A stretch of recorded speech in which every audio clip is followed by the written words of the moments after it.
ma'rufun, kata-kata yang baik, wa maghfiratun, pemberian maaf, khairun, lebih baik, min shadaqatin, daripada sedekah, yatsba'uha adza, diiringi dengan caci maki, sumpah serapah.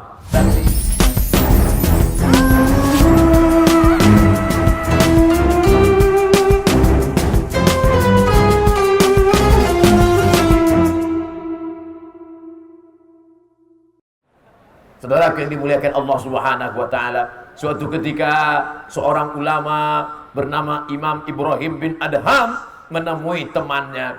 Lalu dia lihat temannya duduk di bawah panas matahari di atas gurun pasir. Tidak kerja, tidak bisnis, tidak tanam kurma, tidak usaha. Dia duduk saja.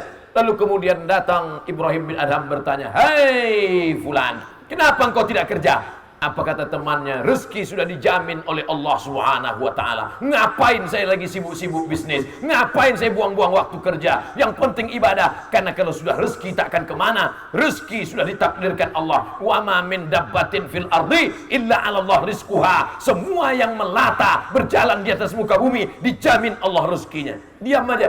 Tiba-tiba datang orang bawa makanan, diam saja. Datang orang bawa minuman. Apa kata Ibrahim bin Adham? Omonganmu betul, ayat yang kau baca tidak salah, hadis yang kau jelaskan memang amat sangat benar. Tapi coba kau lihat di atas pohon kurma sana. Enaknya ceramah di kampus Universitas Swadaya Gunung Jati. Cerita pohon jati, ada pohonnya. Cerita pohon kurma, ada pohonnya. Kadang di tempat lain semua teori. Anak-anak fakultas pertanian lagi. Bertani, bercocok tanam tentang semangka. Apa itu semangka menurut etimologi, menurut terminologi, humor semangka, berapa besar semangka? Pas ditanya, pernah nanam semangka? Enggak. Tapi di sini semua ada kurma, cuman enggak berbuah. Di Pekanbaru, Masjid An-Nur itu kelilingnya kurma. Sama kasusnya dengan di Cirebon, enggak berbuah juga. Sama nasibnya. Akhirnya datanglah seorang pakar kurma dari Thailand, namanya Mr. Kolak. Memang namanya Mr. Kolak. Setelah dia teliti-teliti, kenapa kurma ini tidak berbuah? Setelah diteliti, ternyata kurmanya laki-laki. Kurma jantan. Ternyata kalau jantan-jantan ini dia tidak produktif. Itulah mengapa homo diharamkan. Akhirnya dicarikanlah kurma betina, pembuahan, akhirnya berbuah. Jadi ternyata kurma itu yang perlu betina banyak-banyak, tanam banyak-banyak. Adapun kurma jantan cukup satu aja, nggak perlu banyak-banyak. Saudara yang dimuliakan Allah Subhanahu wa taala. Sampai mana cerita kita tadi? Kenapa mesti belok sih? Ibrahim bin Adham berkata, "Wahai saudaraku, coba kau lihat sarang burung di atas pohon kurma." Dia lihat apa yang ada di sangkar burung itu. Ada di sarang burung itu seekor burung yang patah sayapnya dari sejak baby. Sejak kecil tidak pernah terbang. Kenapa dia bisa tetap hidup di atas pohon kurma? Tiba-tiba datang seekor burung membawakan anak ikan. Tiba-tiba datang seekor burung lagi membawakan cacing. Begitulah saudaraku, kalau sudah ditakdirkan Allah, kalau memang hari ini kau makan ikan, ikan akan datang. Kalau memang hari ini kau makan cacing, cacing akan datang. Kalau rezeki burung dijamin Allah, apalagi rezeki mahasiswa Universitas Swadaya Gunung Jati. Betul? Kenapa kau ragu? Ayat yang kau baca betul, hadis yang kau baca betul, tapi yang kau pilih salah. Kenapa? Kenapa engkau memilih burung yang patah sayap? Kenapa engkau tidak memilih burung yang membawakan ikan dan cacing? Maka mahasiswa, jadilah burung yang membawakan ikan dan cacing. Tapi jangan gara-gara ini jadi burung semua. Substansi makna yang ingin disampaikan adalah memberi. Bagaimana mungkin mau bangun masjid? Man bana masjidan, siapa yang bangun masjid, banallah mislahu baitan fil jannah, dibangunkan Allah satu istana dalam surga. Nih, yang bangun masjid ini satu istana sudah menunggu dia di surga. Kalau bangunnya rame-rame, ya rame-rame juga di surga. Kalau bangunnya sendiri di Mesir, nanti mudah-mudahan adik-adik kalau sudah sarjana pergi ke Mesir, insya Allah jalan-jalan sambil umrah. Amin. Sampai nanti di simpang Haisadis 7 District ada tulisan berkubah hijau, Masjid Nuri Al-Khattab, Masjid Nuri Al-Khattab. Saya pun masuk ke Masjid Nuri Al-Khattab, tertulis besar-besar, tidak menerima wakaf dan sedekah. Mudah-mudahan adik-adik nanti bangun masjid begitu juga tulisannya. Tidak menerima wakaf dan sedekah hari ini, besok belum tahu. Dia mau masuk surga sendirian, di istana sendirian. Bukan berarti dia egois. Kalau kau mau sedekah, cari masjid lain. Kalau kau mau berwakaf, cari masjid lain. Ini masjid saya. Maka mesti ada cita-cita ke depan. Alumni hujan. Alumni Universitas Swadaya Gunung Jati mesti bercita-cita. Jangan cita-citanya cuman kuliah, tamat, nikah, punya mobil, punya rumah. Tapi dia mesti bercita-cita harus menyekolahkan 1 bulan 10 anak yatim. Amin. Harus memberangkatkan imam dan khatib umrah ke tanah suci Makkah. Amin. Mesti bisa beli tanah lalu diberikan kepada kiai, alim ulama, habaib untuk membuka pondok pesantren gratis. Amin. Alumni akan datang ke masjid-masjid yang terbengkalai yang belum selesai. Mana jendelanya? Kenapa belum ada? Mana pintunya? Kenapa masjid ini panas? Kenapa tak dipasang AC? Berapa AC yang perlu? Bapak mau pasang? Enggak, nanya aja. Saudara yang dimuliakan Allah Subhanahu wa taala. Profesionalisme sudah. Apa lagi tadi? Ibadah pura-pura lupa aja. Padahal memang lupa. Profesionalisme sudah. Ibadah mantap. Setelah kaya berbagi sudah. Tapi 3 ini tak ada gunanya kalau engkau tidak memiliki yang keempat, akhlakul. Abdul Somad cerita akhlakul karimah, dia sendiri tak berakhlak. Orang-orang tua duduk, dia berdiri. Saya memang disuruh berdiri. Orang tua di depan, dia di belakang. Orang tua di belakang, dia maju ke depan. Saya sudah izin duluan. Oleh sebab itu akhlakul karimah ini penting. Banyak pun sedekah kalian tak bernilai di hadapan Allah Subhanahu wa taala. La tubtilu sadaqatikum bil manni wal adha. Hei orang-orang kaya, batal sedekahmu, batal infakmu, tak ada gunanya kau berikan santunan anak yatim kalau kau ungkit dan kau. Setelah acara baru dikasih tahu operator, mohon maaf Ustaz, kameranya ke sana.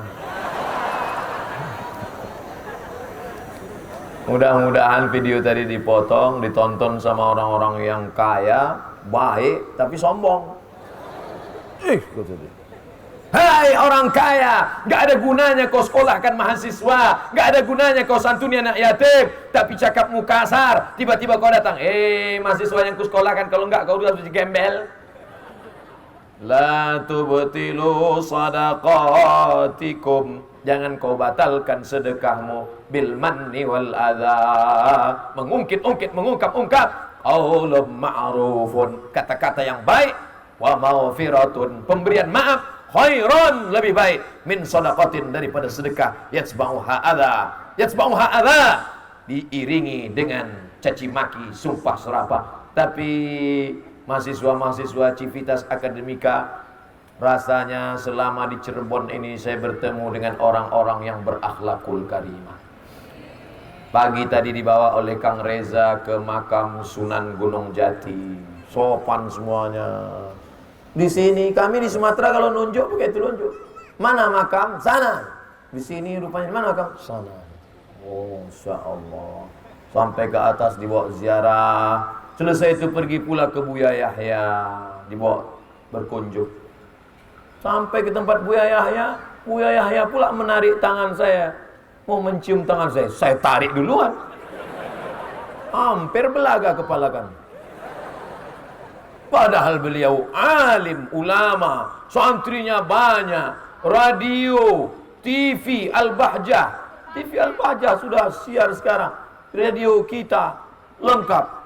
Tapi ternyata saya sedang belajar berakhlakul karimah. Selesai dari Al-Bahjah, dibawa pula bertemu dengan Sultan Keceribonan. Sampai di sana saya nggak berani. Seumur-umur hidup saya ceramah, baru inilah ceramah dihadiri 4 sultan di Cirebon. 4 sultan hadir. Ustaz basa-basi demi Allah, wallahi tallahi billahi, seumur hidup saya baru ini dihadiri oleh 4 sultan. Apa guna mereka datang? Ngapain datang Abdul Somad aja kok yang ceramah?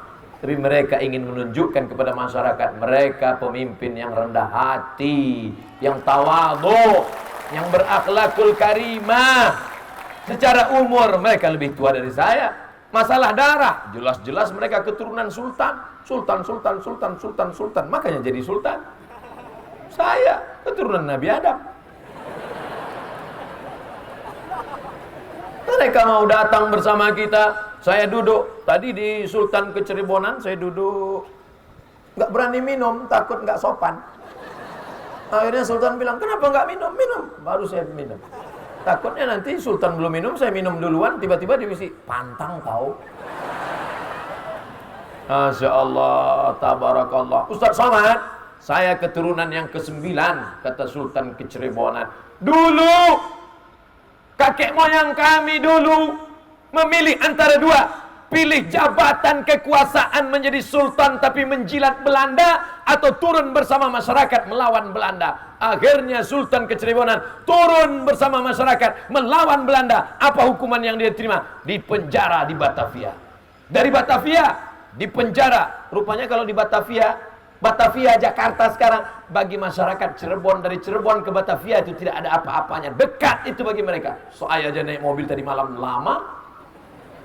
Masyarakat Cirebon, masyarakat pejuang, dekat itu Batavia. Mereka datang ke Batavia ingin menyelamatkan Sultan, tapi akhirnya Sultan dibuang oleh Belanda, diasingkan nun ke benteng Victoria di Ambon.